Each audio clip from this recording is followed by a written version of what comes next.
Apes on tape.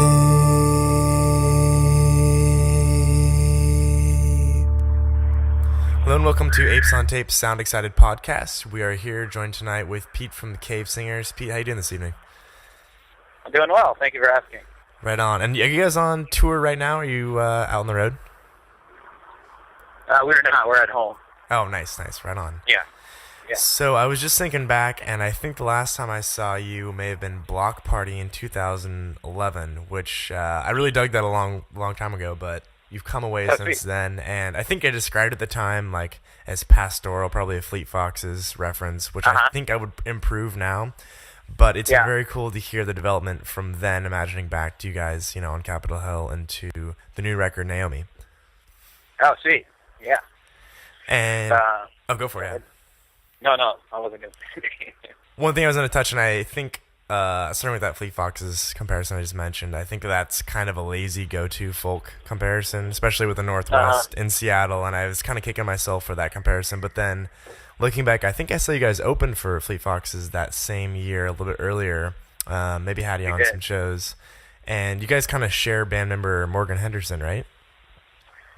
We didn't then, but we do now. Right on. But I know Morgan from, he's just been a friend of mine for a few years, but yeah, once we were going to make and sort of write also parts of the Naomi record, we asked Morgan to help us write, and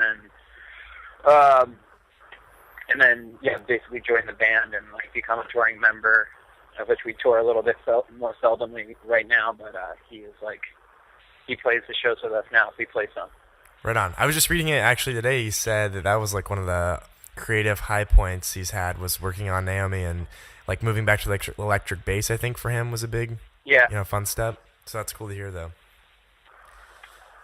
We gave him a big shot, so he's just broadening on that, I think that Seattle gets pegged with a lot of that post Fleet Foxes stuff. Do you guys still get a lot of those comparisons, or is that kind of waned a little bit? I mean, I don't think we sound anything like Fleet Foxes, really. So, but I really think that Fleet Foxes are awesome. So it definitely could be worse. You know what I mean? For sure.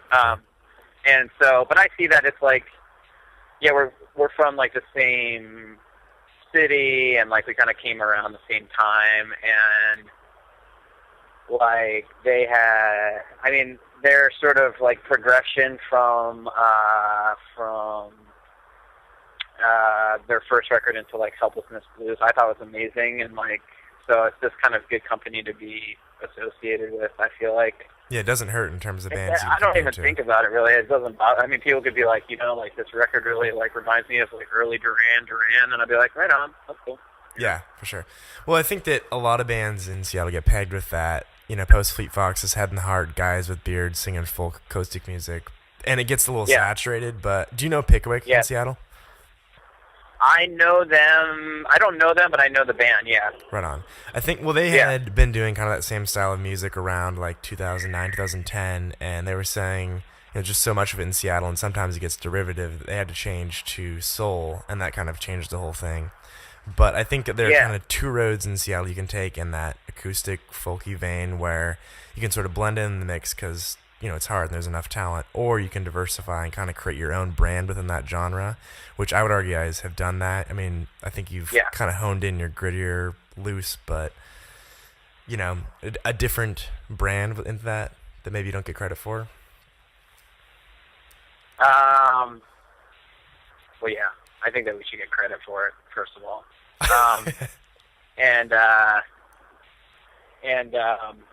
But I mean, we couldn't fit.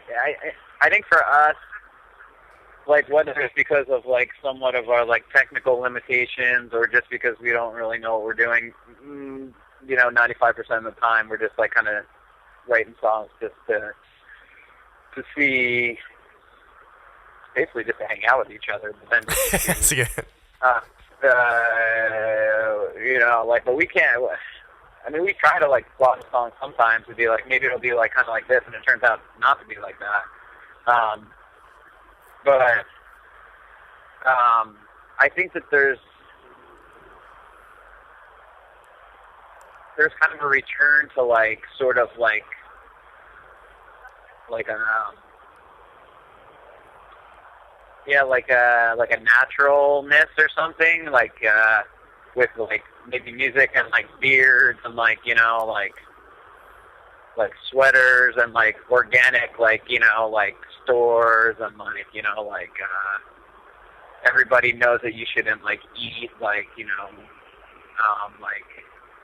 like sucrose and stuff, you know, so it's just like all this kind of stuff, but like it's just like Seattle's just kind of like that. Yeah, you know? yeah, definitely. Well, and I think a lot of So people it's like, looking in from the outside, they lump the music together because that looks like very Seattle. But from, you know, I guess within the Seattle community, you can tell the differences between it a little more. yeah. Like the I mean, there was nuances a of it. time where I was like, oh, this is like, you know, like I'm gonna grow a big ass beard. You know what I mean? Yeah. And like I see like, or like I'm like saw a picture of like an old like kind of like, you know, like yellowing, worn out picture of my dad from like 70s or something, like before like he got married to my mom. I'm like, man, that beard looks good. You know what I mean? Like I might try to do that. It might be a little patchy though, but Maybe the genetics came through.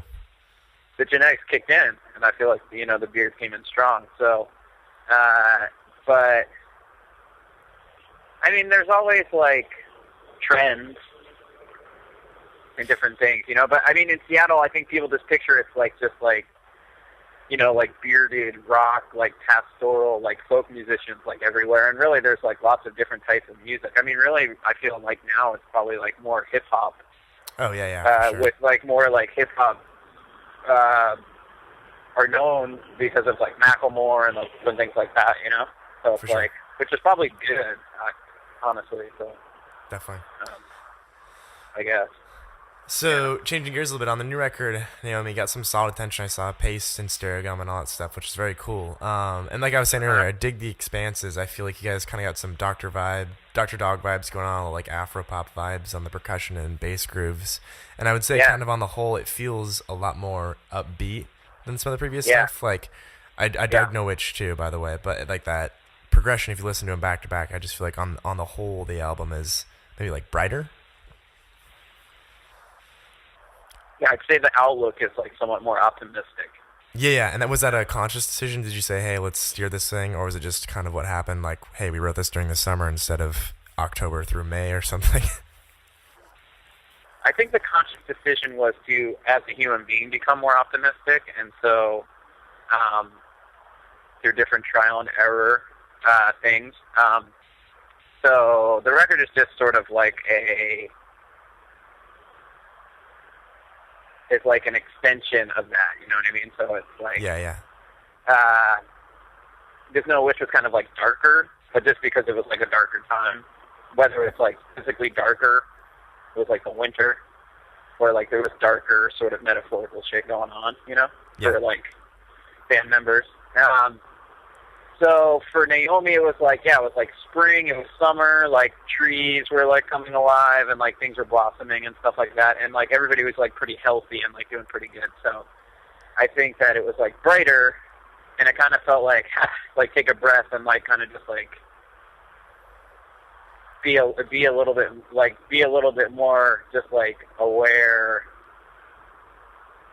of not everywhere is darkness, you know? So it was kind of a nice return to go to that after being in Naomi that was a little bit more like crunchy or whatever, you know?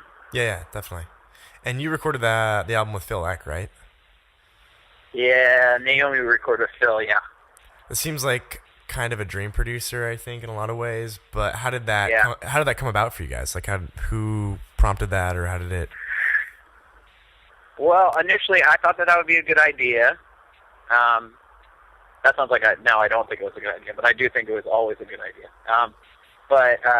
And he's just like a friend of ours. Oh, really? Yeah, because it's like Seattle's kind of a small town, so if you play in a band and if you've been in bands for a while, you probably know you've like met Phil or whatever, you know. Yeah. That's but he's also just sort of an old friend of a lot of the people that I met when I first moved here. So I've just always known him, and he's always just been like a cool person that I like to hang out with, you know. Definitely. And then he had time off, and then right around the time that we wanted to make the record, And so it just kind of like, we would always, whenever I would see him, he would just be like, when are we making a record together? And I'd be like, I don't know, like tomorrow? Like, that's pretty rad that Phil Ek was asking you when you were going to make the record instead of dozens of bands that are on the other side of it, you know? Well, yeah, I told him that I wanted, like, we would talk sort of mutually about that, maybe that would be a cool project, you know? That's right. But he's always, like, been a fan of the band and, like, sort of always been super supportive of it, so once it actually happened, it, like, just kind of worked really smoothly, and I was really excited, and I'm really happy with, like, how it turned out, you know? Which studio was that you guys recorded at? We recorded at a Vast, which is in, like, Greenwood area of Seattle. And I've heard that Phil's pretty professional in the studio, like it's not a... did you feel like it was a good balance because you knew him of being low-key and not a lot of pressure, or was he running ship a pretty tight ship when you were recording? I'd say we were all sort of, like, on board in terms of, like, ship tidiness, you know? But he definitely is a professional dude, and he wants to, like, he has very economical ways of getting things done quickly and, like, really, like, at a high level of, like, audio quality. So it's, like, it's getting done quickly, but it's also, like, getting done really well. But because of that, there's a lot of prep time in the studio. So that was kind of something new that we were, like, there was a lot of setup time and miking the drums and, like, just mics everywhere, you know? And just being like, man, like, what if we have to move these drums? You know what I mean? Like, they're going to be here for a while. Yeah, and he's like, no, the drums don't move. And then I was like, what? And, you know, and it's basically he sets up the drums and mics them, and I don't know if I'm giving away his, like, secrets or whatever, but I don't think I am. And then he brought us all in the control room and was like, all right, listen. And it had Marty, our drummer, play drums. He's like, so I could use these two mics and it sounds like this. And I was like, whoa. And then he's like, or I could put these 4 mics on. And it was like 2 different drum sets, you know? That's nuts. And so that's the kind of, like, he's like an engineer. Like, he's like a scientist. Yeah. Oh, yeah, that's like but he's also a producer. Science.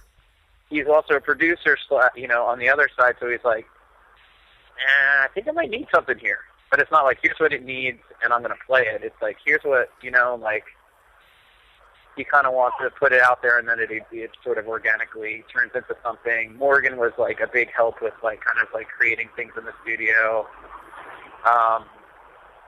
But I would say he is, like, a dream producer, because it was, like, we were there all the time, and then when it was over, I, like, kind of didn't know what to do with myself, you know? Well, did you guys... I was like, well, what the fuck do I do now? Yeah. Did you tour most of the summer? I was trying to look back on dates, but didn't find them.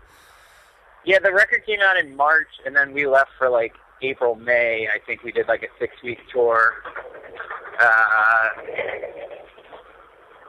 which is a long time. And yeah, okay.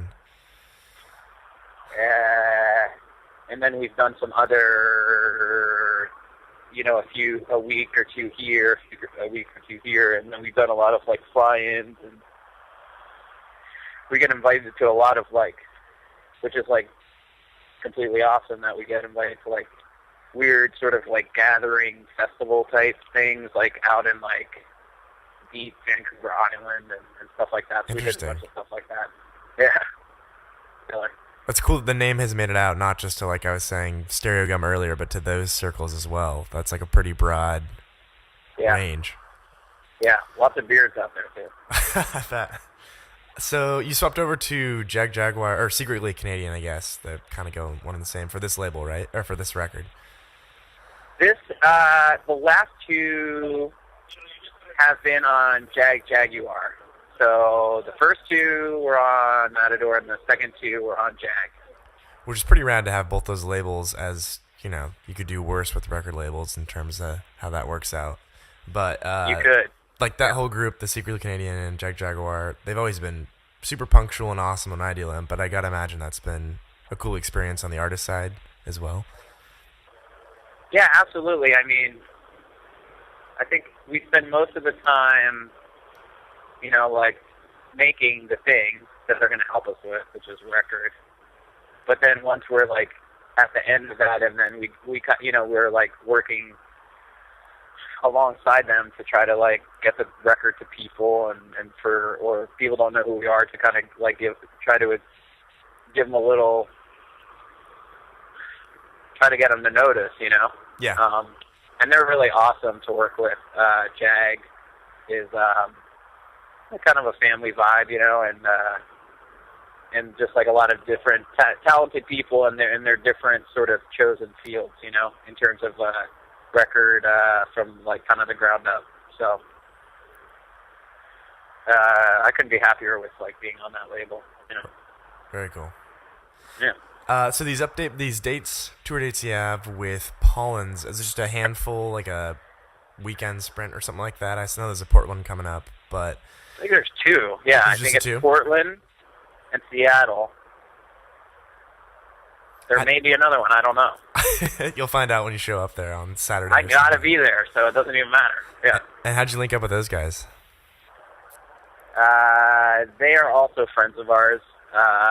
And Morgan, some of them are old friends of Morgan, and we did a like short tour. We did a long tour, and they did like a little leg of it with us, and we're also just big fans of their music, That helps when you're playing with them. Yeah, I just like watching them play, so it's killer. So. Very cool. Well, we have the link to enter the giveaway for tickets to see you guys and Pollens at Mississippi Studios in Portland. That'll be on this, but just want to say thank you very much for joining us, Pete, and congrats on Naomi. Yeah, thank you so much. All right, we'll talk to you soon. Have a good night, man. Okay.